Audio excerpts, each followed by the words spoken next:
Hello, everyone, and thank you so much for signing in to come to our second to last 2022 Home on the Range webinar series presented by the BC SRM chapter.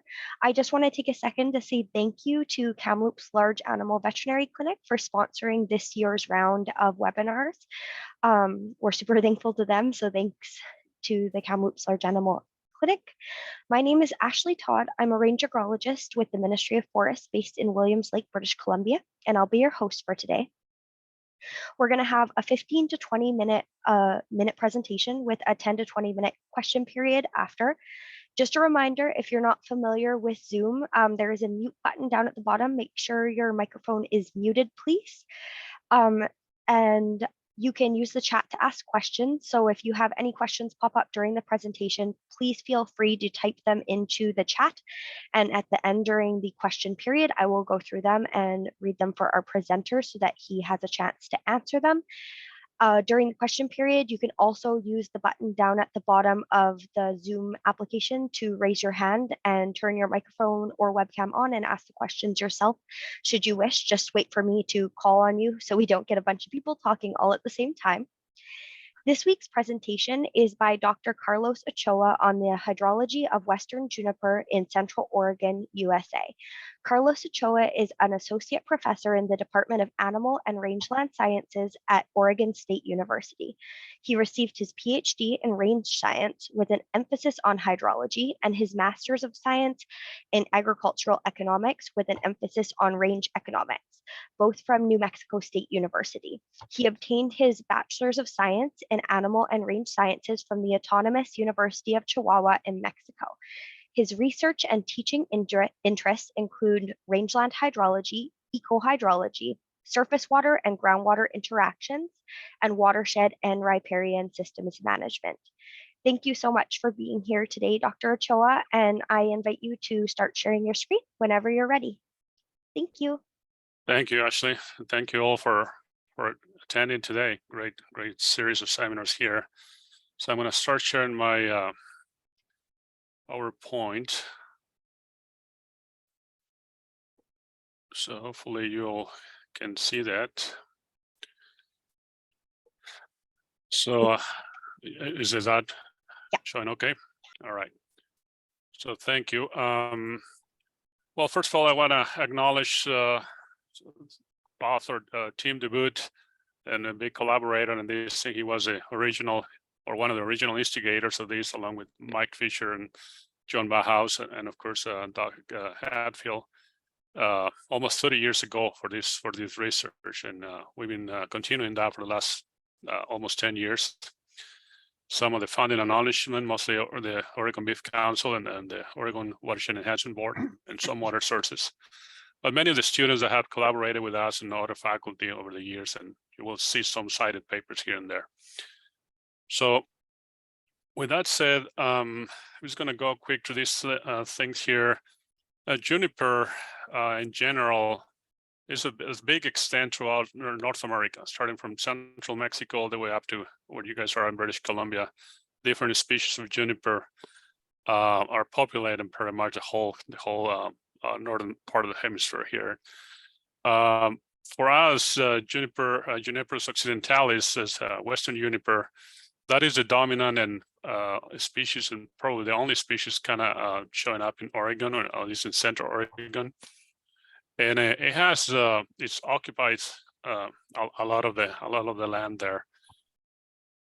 So juniper in general, also known as PJ, because of the association with pinyon juniper, in general offers a lot of good ecosystem services, a lot of biodiversity, habitat, aesthetic beauty, and some commercial products. And even some of the carbon sink goes through, like any tree will collect a lot of that. Now the problem becomes when the heavy encroachment of the juniper starts taking over the landscape, and it starts impairing the productivity of the site, or the production function, the hydrology and the ecological function overall. So in Oregon, we have some estimates nowadays is about 10 million acres And this has, depending on how you read the papers, but back in 1936, they were reporting about 1.5 million acres.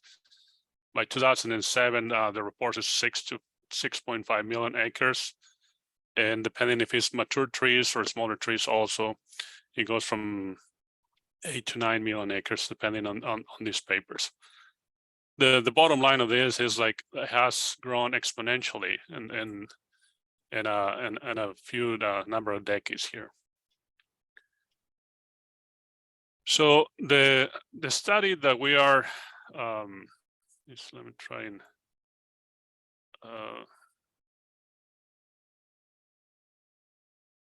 hide that. Okay.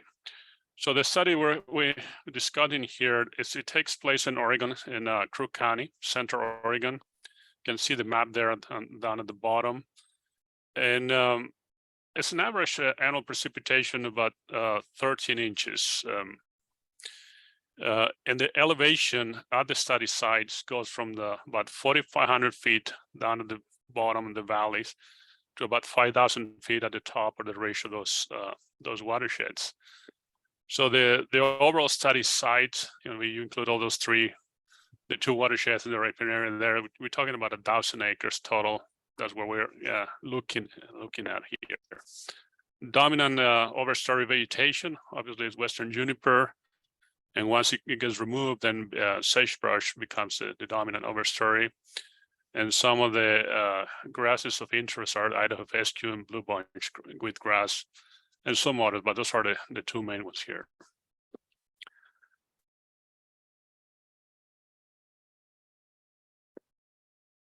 So the project began in late 1993 into 94.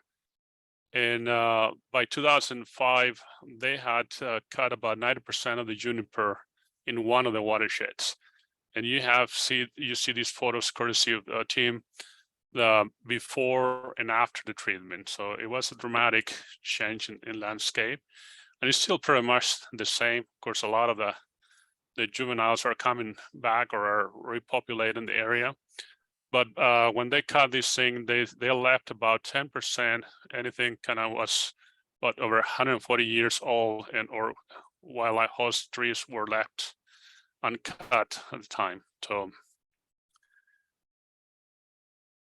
So in the last 10 years or so, and prior to that, a lot of this instrumentation that is still operating, we have updated in the last 10 years. But they collected a lot of data back then, and then we have added a bunch more. You can see some of the things that we're assessing here, from stream flows to spring flows to water uptake from the trees and soils and groundwater, all that stuff.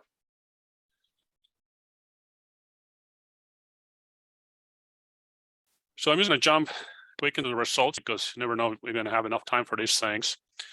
And I want to kind of give you the take-home message, first of all, here. So if nothing else out of these things, if the internet drops down or whatever, and we don't have time, I want you to kind of get what this is the main message here. So based on the data we have collected in these last 10 years, we have estimates, particularly for 2017 and 19, about how much water adult trees and small trees can consume. So based on our calculations that we have, they take about 4,700 gallons of water per year for a single tree.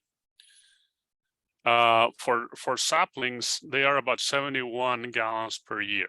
So very small, but still start consuming quite a bit of water.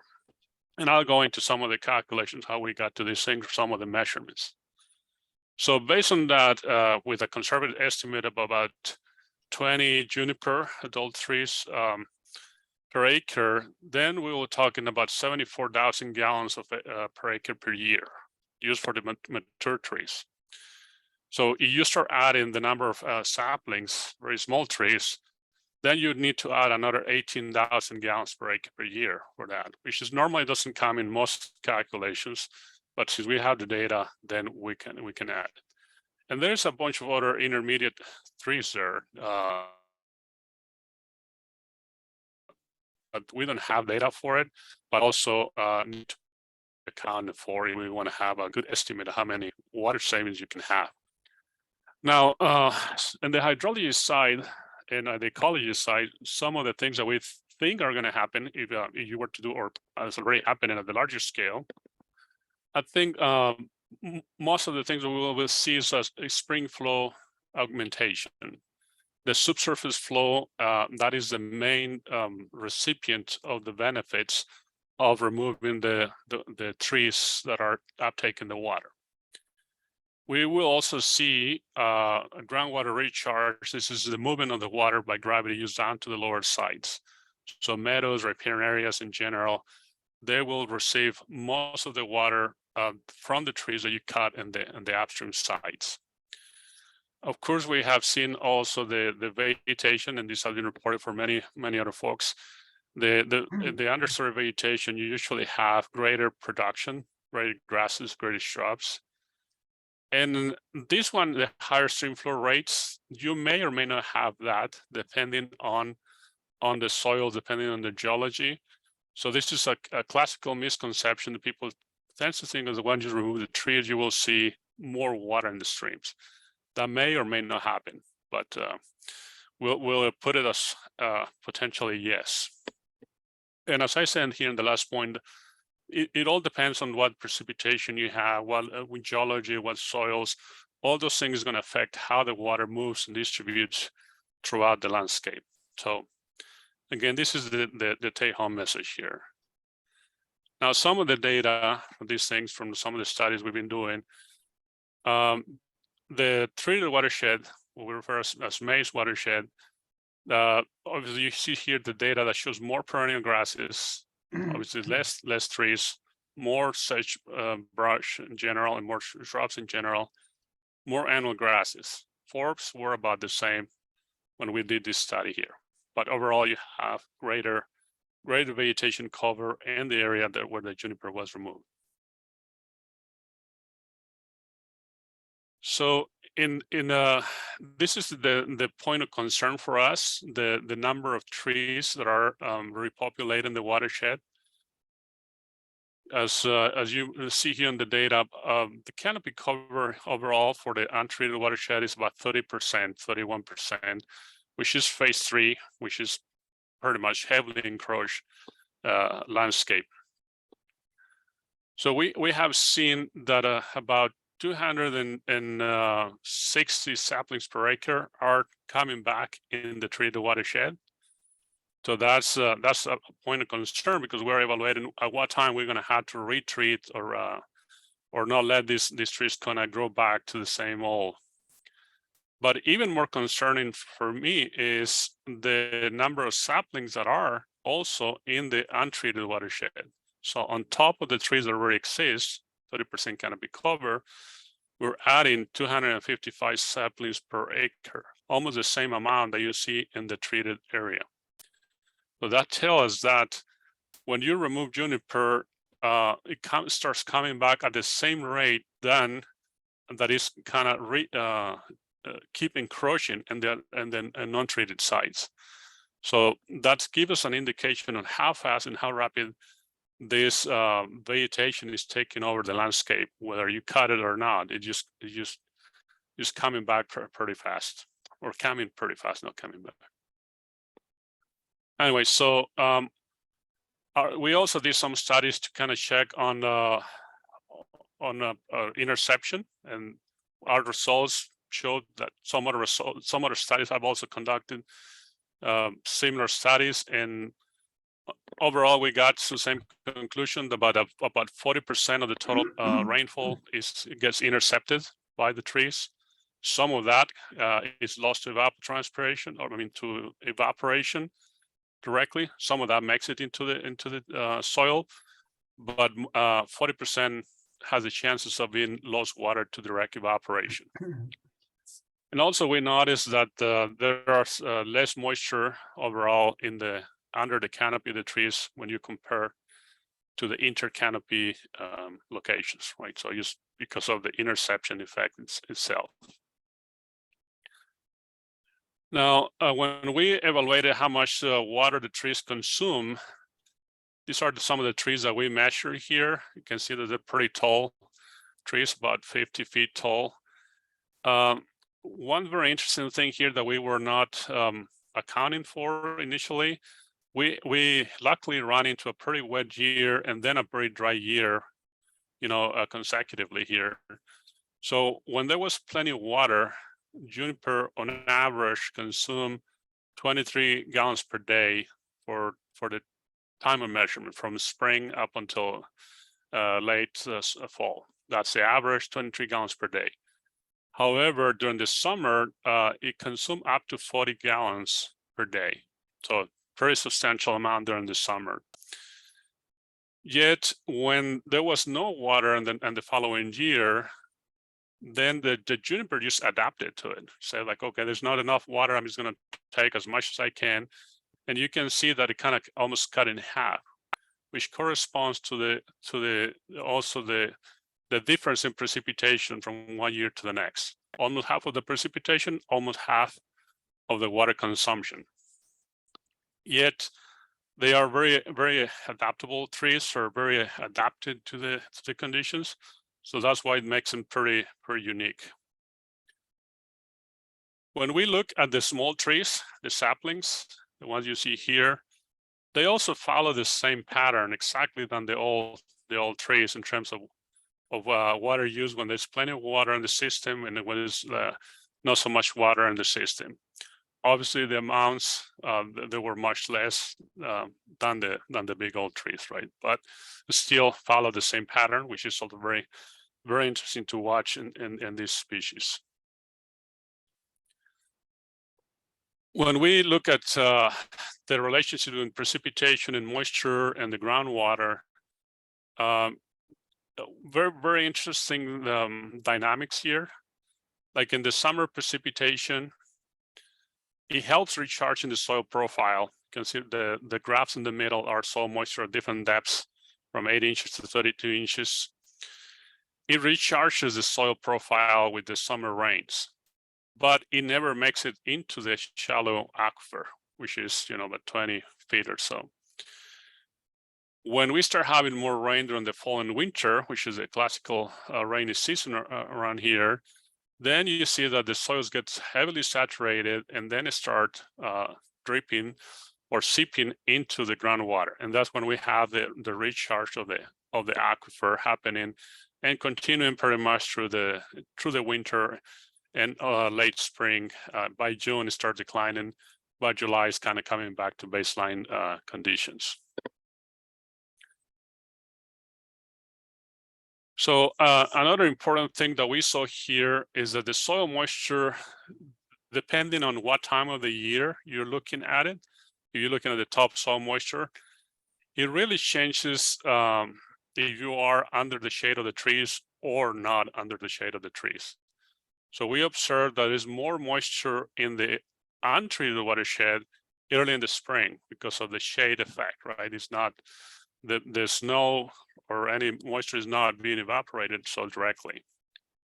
But late in the spring, when transpiration, meaning the water uptake from the trees, is kicking in, then all the moisture is being sucked by the trees in the untreated area. But in the treated area, all that is kind of increase or the increased longer residence time of the moisture in the soil.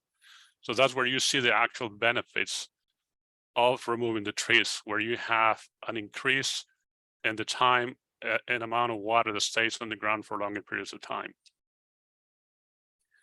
And of course, that is reflected in the vegetation dynamics that I showed before.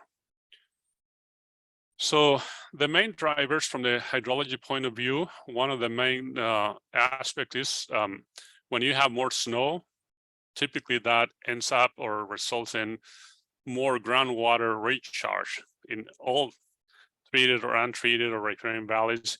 You have higher recharge of the aquifer depending on how much snow you have. So this is not rocket science, but this is a classic way of just showing the data, saying snowpack is critical for rangeland environments. And the more you have, the more soil and groundwater recharge you will observe. So we calculated how much groundwater recharge you might have. Here's 4 years of data. We have obviously more, but these are a few years where we calculated this.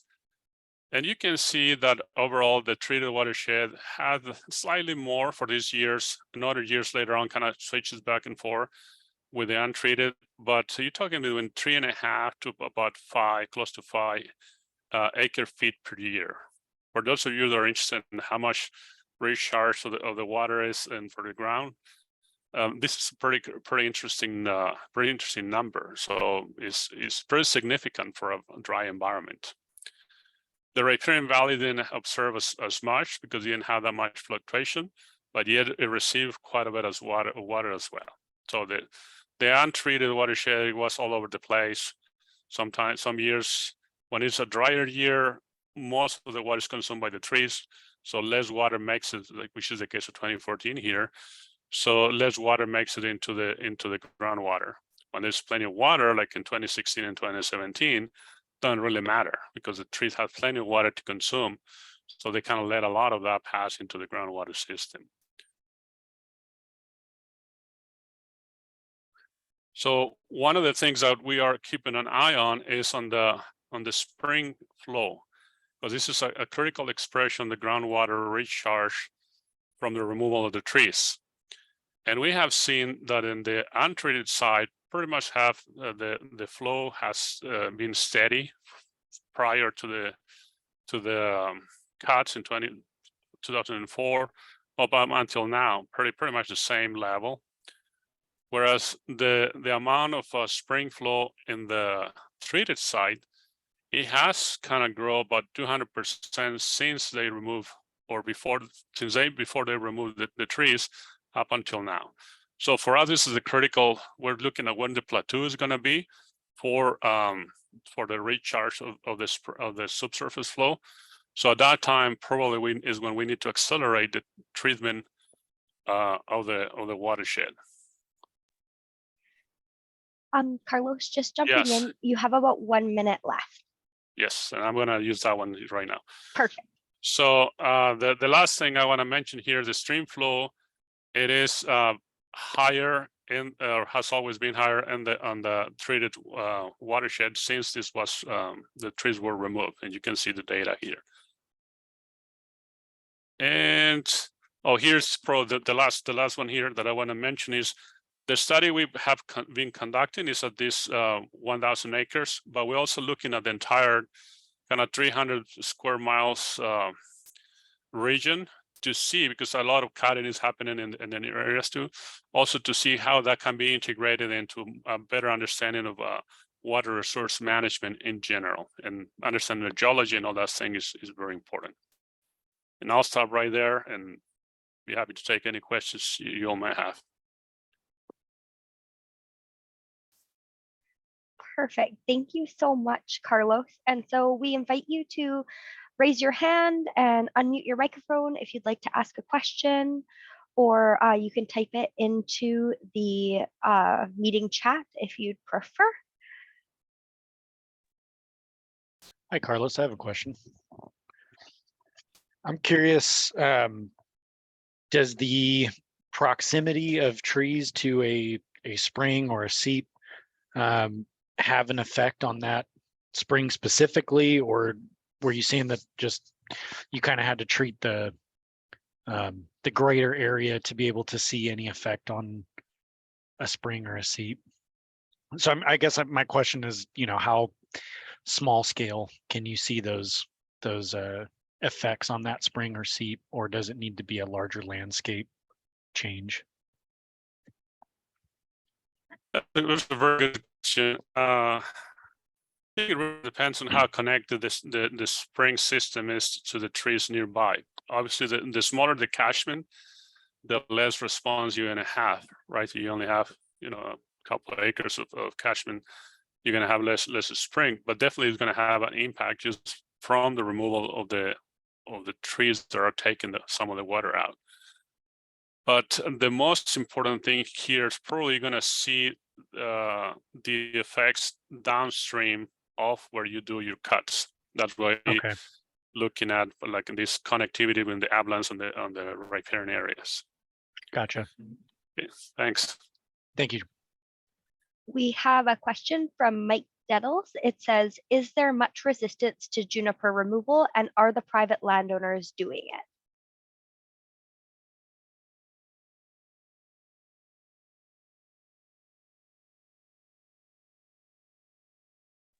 I'm muted, sorry.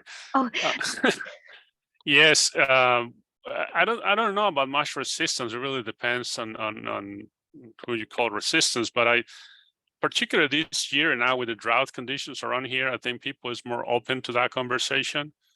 Obviously, there's going to be always people that don't like to do that, but when you start assessing the benefits of capturing and storing water for a longer period of time versus just have the vegetation there, the people is a little bit more open to that.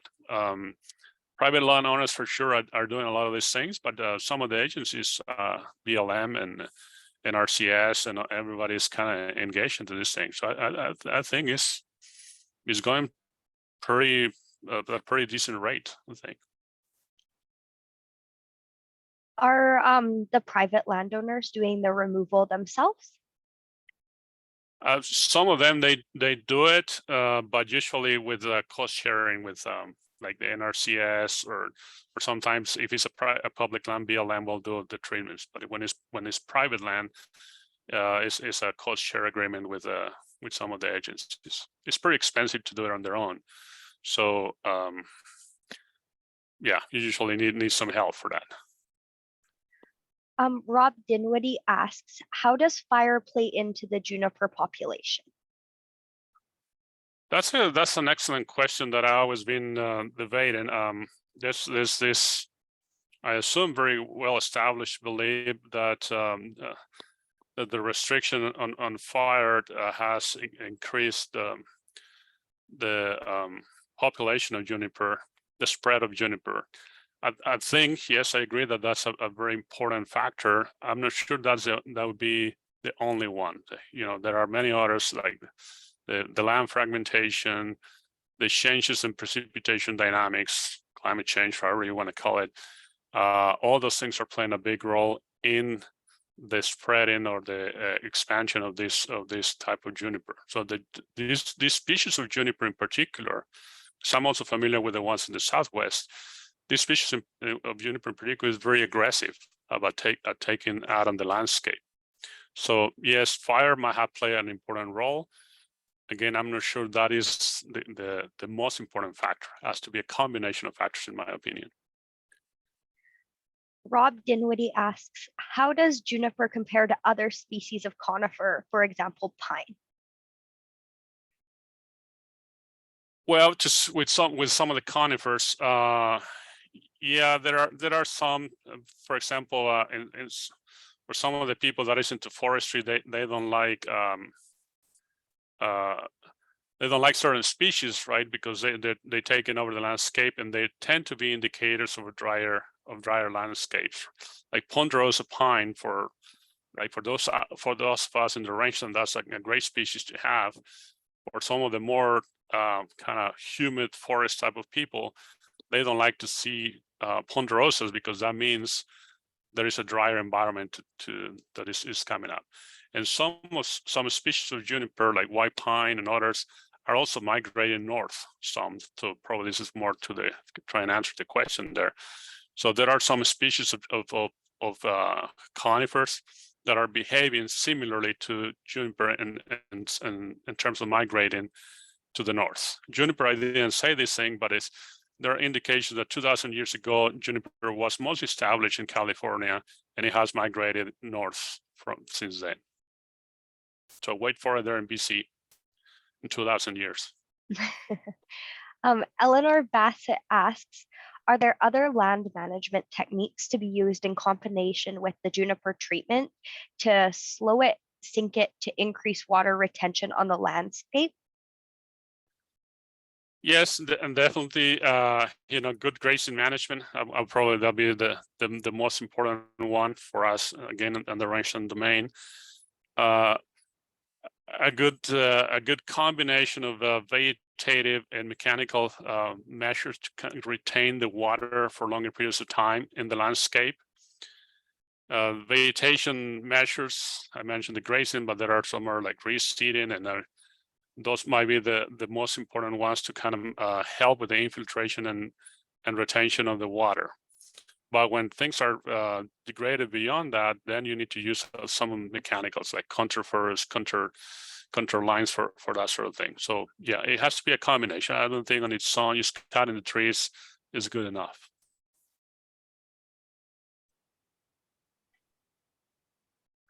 A question that I was thinking while you were presenting is, I was curious how you guys are harvesting the juniper, and if during the harvest of them, if there's a lot of soil disturbance on the landscape. Yeah, that's a good question. There is disturbance. Certainly, anytime you remove trees, you're going to have disturbance.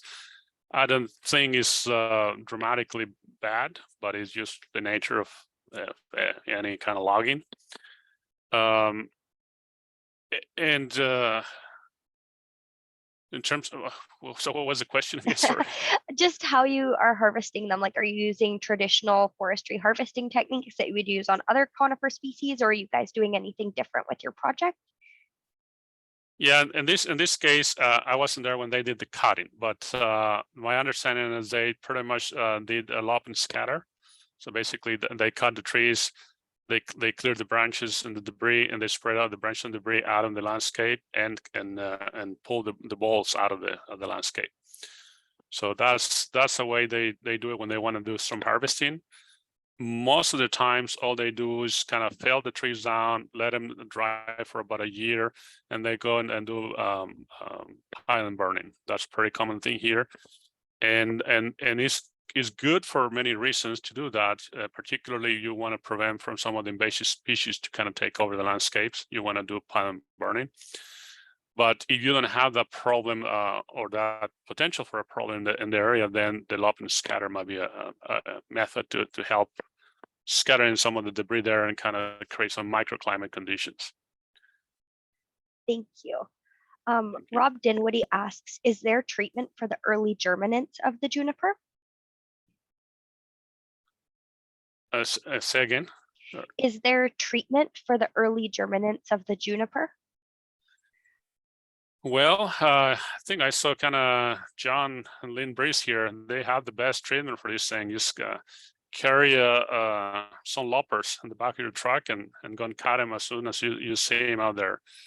There is no effective herbicide or any other sort of biological control, chemical biological control that is effective up until now. And this is a big question for pretty much all the US. People is asking the same thing. How do we treat juniper when it's in a sapling stage? And we have, or some other people have tried with the chemicals. They're very aggressive for the environment and they are not as effective. Some people is experimenting with like goats to kind of go and harvest and kind of munch on the trees. It has some results, but a very limited spatial scale. So the best thing here now is for the ranchers and lovers of the land is to kind of carry those loppers like John and Lynn do all the time. Thank you. Andrew Neary asks, how are the differences in aquifer recharge measured? In terms of aquifer recharge, how significant are the contributions of juniper woodlands in comparison to higher elevation forests?